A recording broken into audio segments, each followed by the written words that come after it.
dan salam sejahtera. Kami dari kumpulan Al-Amin ini membentangkan mengenai tajuk kajian penilaian outcome dan impak program skim latihan 1 Malaysia bagi zon utara Malaysia yang disedia oleh pensyarah Profesor Puan Maria Dr. Osman Mat Yusof.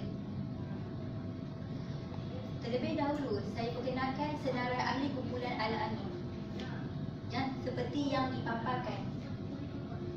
Pengenalan dan objektif kajian. Program Skim Latihan 1 Malaysia telah dilancarkan pada 1 Jun 2011 bertujuan untuk membantu graduan meningkatkan tahap keupayaan diri dengan mempersiapkan mereka dengan ilmu, kemahiran dan pengalaman bekerja, seterusnya meningkatkan peluang untuk mendapatkan pekerjaan. Program SLIM ini disedia oleh Unit Perancang Ekonomi Jabatan Perdana Menteri dan dijayakan melalui kerjasama dan perlibatan daripada syarikat berkaitan kerajaan dan syarikat swasta secara tanggungjawab sosial korporat. Semua kos perbelanjaan bagi melatih para graduan ini dibiayai sepenuhnya oleh pihak syarikat. Dan seterusnya, kerajaan telah menawarkan insentif potongan cukai berganda dan insentif HRDF SLIM. Visi dan misi. Visi melahirkan modal insan sebagai aset pembangunan negara dan memantapkan serta menambahkan tahap keupayaan kepada graduan, dan juga misi menjadikan program SLIM ini adalah satu program utama membantu graduan. Seterusnya, objektif Skim Latihan 1 Malaysia untuk meningkatkan tahap kebolehpasaran atau keupayaan graduan untuk mendapatkan pekerjaan, membantu graduan meningkatkan kemahiran dan pengalaman supaya memenuhi kehendak majikan apabila bekerja dan meningkatkan peluang graduan menganggur mendapatkan pekerjaan. Secara umumnya, fungsi SLIM membantu graduan meningkatkan peluang pekerjaan dan mensasarkan kumpulan graduan menganggur yang datang dari keluarga berpendapatan rendah atau tinggal di kawasan pedalaman, dan juga graduan yang mendapat CGPA di bawah 3.5, dan juga graduan yang bekerja tetapi tidak setaraf dengan kelulusan ijazah yang diperolehi. Objektif kajian. Secara amnya, kajian ini untuk mengetahui tahap keberhasilan pembangunan modal insan yang telah dilaksanakan oleh pihak kerajaan dengan kerjasama syarikat berkaitan kerajaan dan swasta sebagai tanggungjawab sosial korporat, dan juga untuk memahami fenomena dan faktor peningkatan graduan menganggur. Seterusnya, mengetahui tahap kualiti dan prestasi para graduan dan mengesahkan kualiti yang perlu ada pada para graduan bagi meningkatkan tahap kebolehpasaran. Penyataan masalah. Pengalaman adalah satu syarat untuk permohonan pekerjaan di pasaran, memerlukan pengalaman bekerja sekurang-kurangnya selama 2 tahun, dan juga graduan kurang mempunyai kemahiran insannya, menyebabkan graduan yang menganggur ini mempunyai kemahiran insannya dan soft skill di tahap yang rendah, dan juga mempunyai grade tamat pengajian CGPA menyebabkan pemilihan untuk sesi temuruka, maka graduan CGPA yang rendah tidak berpeluang untuk mendapatkan peluang pekerjaan. Saya menjemput Puan Zarina bagi pembentakan. Terima kasih Encik Asfida. Seterusnya, saya akan membentangkan berkaitan dengan tinjauan literatur dan metodologi kajian. Merujuk kepada laporan penyiasatan buruh bulanan Jabatan Perangkaan Malaysia, kadar pengangguran pada bulan September 2016 adalah 3.5%. Mana sebelum ini ada 0.2% berbanding September tahun lepas, 2015. Dan kajian ini merujuk kepada 4 tinjauan literatur, iaitu literatur yang pertama, jurnal yang pertama adalah Mursyidi yang menyatakan pengangguran dalam kalangan graduan adalah disebabkan oleh ketidakpadanan antara bekalan dan permintaan. Yang kedua pula, Nur Azina mengatakan yang kerajaan sentiasa mengambil berat pembangunan modal insan, di mana kita boleh lihat dasar pembangunan nasional dan misi pembangunan nasional telah bermula sejak tahun 1991. Kementerian Pengajian Tinggi juga telah menyediakan pelbagai plan dan aktiviti bagi graduan untuk memasuki alam pekerjaan. Dan ketiga pula, ketiga Hazmila, latihan industri dalam sesi yang adalah paling berharga dan dapat membantu graduan untuk diambil bekerja kerana mereka akan menerima tugas-tugas yang sesuai dengan mereka semasa latihan tersebut. Dan yang akhir sekali adalah daripada OPD, graduan yang mempunyai pengalaman dalam latihan industri, mempunyai kecekapan yang tinggi dalam menyampaikan maklumat dengan bersua muka dan mempunyai hubungan yang lebih baik. Dan melalui untuk metodologi kajian pula, kajian ini bersasarkan zon utara Semenanjung Malaysia dengan memilih 3 negeri utama, iaitu Pulau Pinang, Kedah dan Perlis. Manakala untuk pemilihan saiz sampel di negeri Pulau Pinang kami memilih 17 responden, Kedah 10 responden dan bagi negeri Perlis 3 responden yang kami pilih untuk dibuat soal selidik. Manakala kami mendapat persetujuan daripada 3 majikan untuk memberi kerjasama dalam kajian ini, iaitu Khazanah Nasional Berhad, MRCB dan tabung haji bagi sesi temu ramah. Dan berikut adalah peringkat pemilihan sampel. Kami bermula dengan takrif populasi sasaran. Selanjutnya kami memilih rangka persampalan dan memilih kaedah kebarangkalian secara yang mana guna teknik secara rawat dan serta. Dan yang keempat, kami merancang pemilihan unit persampelan. Kelima, kami mengenal pasti saiz sampel iaitu sebanyak 30. Dan yang keenam, kami memilih unit persampelan. Dan akhir sekali, kami mengendalikan kerja lapangan. Berikut adalah instrumen kajian. Kami menggunakan mixed method, iaitu metod campuran, iaitu kualitatif secara sesi temu ramah dan pemerhatian, dan yang kedua kuantitatif menggunakan borang soal selidik. Okey, selanjutnya saya menjemput Encik Hafiz bagi sesi pembentangan selanjutnya. Okey, terima kasih Puan Zaida. Dan kita teruskan kepada dapatan kajian, dan ini merupakan satu bahagian yang penting untuk kita lihat secara keseluruhannya.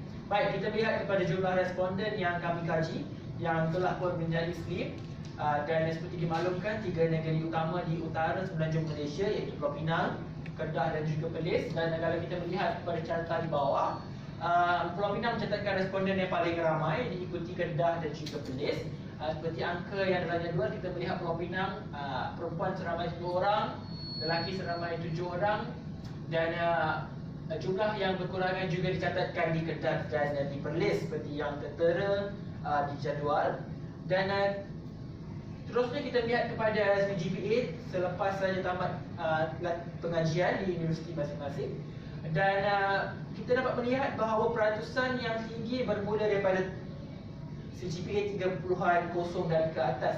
Dan ini merupakan satu CGPA yang standard bagi semua agensi dan juga kita panggil sebagai majikan untuk ambil graduan ini. Dan catatan yang paling tinggi adalah di 3.10 hingga 3.50 CGPA. Dan kalau kita melihat jumlah peratusan, bagi perempuan 66.67%, lelaki 33.33% secara keseluruhannya. Dan kita melihat kepada tempoh mengikuti skim latihan, dan ini bergantung kepada majikan itu sendiri. Dan tempoh yang paling lama kita dapat lihat yang paling ramai adalah tempoh selama 4 hingga 6 bulan, iaitu seramai 13 orang yang telah pun menyertai. Diikuti seramai 8 orang pada tempoh 7 hingga 9 bulan, dan 3 orang pada tempoh 1 hingga ke 3 bulan.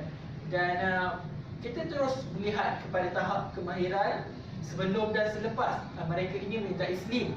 Dan ternyata terdapat perbezaan kalau kita lihat di sini. Kita melihat kepada aspek kemahiran insaniah, kemahiran komunikasi, kemahiran dapat menyelesaikan masalah. Dan sebagai contoh kita lihat hari ini kemahiran insaniah. Kalau kita lihat sebelum menyertai, kekerapan menyatakan tidak memuaskan adalah 10%, memuaskan 40%, sangat memuaskan 50%. Dan kalau kita melihat selepas mereka menyertai SLIM, peratusan itu meningkat daripada bermula 20% hingga ke 30% kalau kita melihat kepada perbandingan di sini. Dan sama juga seperti kemahiran komunikasi, kemahiran menguasai bahasa asing, kemahiran penggunaan teknologi, kemahiran dalam pasaran pekerjaan, kemahiran menyelesaikan masalah, kemahiran dalam berpasukan dan juga berdisiplin. Seterusnya kalau kita melihat flexibility dan mobility, kemahiran interpersonal, kemahiran mengeluarkan idea yang bernas, dan ini semuanya mencatatkan peratusan yang tinggi selepas mereka menyertai. Ini maknanya sebelum kita tanya kepada mereka adakah mereka ini dapat mengeluarkan idea bernas, sebelum menyertai mereka menyatakan tidak, dan peratusan yang rendah dicatatkan. Dan kalau kita lihat selepas pula peratusan yang tinggi telah pun dicatatkan. Ini menunjukkan bahawa SLIP ini telah pun berjaya meningkatkan kemahiran-kemahiran tertentu yang ada dalam graduan. Dan seterusnya kita melihat kepada keberkesanan dan keberhasilan dasar polisi kerajaan program SLIM. Dan ini soalan yang kami tanyakan, adakah program SLIM meningkatkan kemahiran secara menyeluruh? Adakah memberi impak yang positif? Adakah dapat mengurangkan pengangguran? Adakah dapat meningkatkan keyakinan dan sebagainya? Dan peratusan yang tinggi ditunjukkan, dan peratusan sebanyak 90% bagi setiap soalan yang telah dinyatakan. Dan ada juga responden yang menyatakan tidak, dan peratusan yang ditunjukkan adalah lebih kurang antara 10 ke 16% sahaja. Dan ini dimaksudkan oleh mereka, kemungkinan disebabkan mereka mengatakan tidak adalah disebabkan oleh SLIP itu adanya kekurangan dan juga penambahbaikan yang perlu untuk menjadikan program SLIP ini berjaya secara sepenuhnya. Baik, ini merupakan gambaran yang lebih jelas. Kalau kita lihat warna biru menunjukkan responden yang mengatakan projek SLIP ini berjaya. Dan seterusnya saya menyerahkan kepada saudari Laila terhadap kesimpulan dan juga cadangan terhadap penambahbaikan projek SLIP. Terima kasih diucapkan kepada Encik Hafiz. Seterusnya saya akan membuat kesimpulan dan cadangan. Terdapat 6 kesimpulan yang saya akan rumuskan. Yang pertama, mengurangkan kadar pengangguran. Statistik dari tahun ke tahun menunjukkan kadar pengangguran menurun. Selain itu, majikan juga berpuas hati dengan program ini. Seterusnya, graduan ditempatkan di tempat kerja yang bersesuaian dengan bidang, kemahiran dan minat mereka. Yang keempat, pemberian allowance selama ini sepanjang program SLIM ini dijalankan sebanyak 1,500 diberikan kepada responden sebagai allowance. Kemudian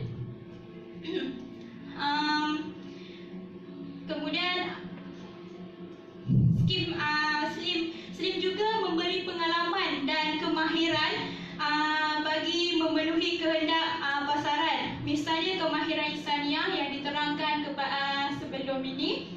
Akhir sekali, penerapan nilai praktikal lebih tinggi daripada teori. Seperti yang kita ketahui, UCT lebih banyak teori berbanding praktikal. Okey, bagi cadangan pula, terdapat 4 cadangan terdapat 4 cadangan. Yang pertama, melibatkan lebih banyak agensi